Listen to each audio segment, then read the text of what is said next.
एक राजा को अपने खाली टाइम में पेंटिंग करने का बहुत शौक था। एक बार वो अपना पेंटिंग का सारा सामान लेकर एक छोटी सी पहाड़ी के पास पहुंचा। वहां से राजा को सनसेट का बहुत ही अच्छा सीन दिखाई दे रहा था। राजा वही चित्र बनाने लगा। बहुत ही जल्दी उसने अपनी पेंटिंग कंप्लीट कर ली। वो हर एंगल से अपनी पेंटिंग को देखने लगा। कभी राजा एक कदम पीछे जाकर राइट साइड से देखता था, तो कभी एक कदम पीछे जाकर लेफ्ट साइड से देखता था। इस तरह से वो अपनी पेंटिंग को देखने के लिए पीछे होता चला जा रहा था और पीछे होते होते उसे ध्यान ही नहीं था कि वो पहाड़ी की चोटी तक जा पहुंचा। पहाड़ी से ही किसी गांव का छोटा बच्चा अपने घर लौट रहा था।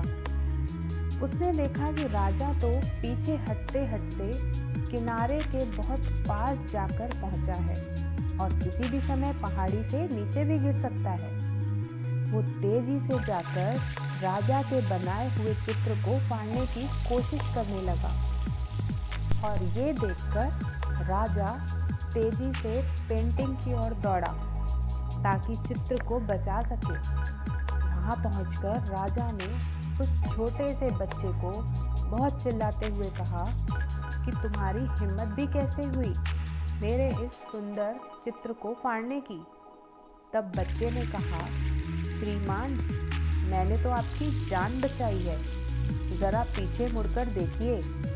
अगर आप एक कदम भी और पीछे जाते तो आप गिर जाते और आपकी मृत्यु भी हो सकती थी। मेरे पास आपको बचाने के लिए और कोई रास्ता नहीं था।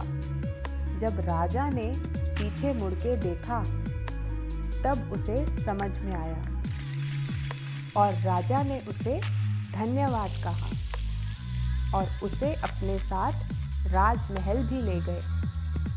वहाँ पर राजा ने उस बच्चे को गुरुओं से अच्छी शिक्षा भी दिलवाई और जब वो बच्चा बड़ा हुआ तो उसे राज्य का मुख्यमंत्री भी बनाया।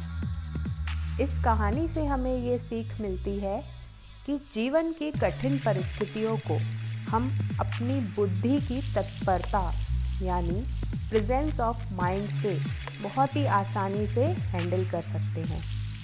कई बार हमारी लाइफ में हार्ड सिचुएशंस आती हैं।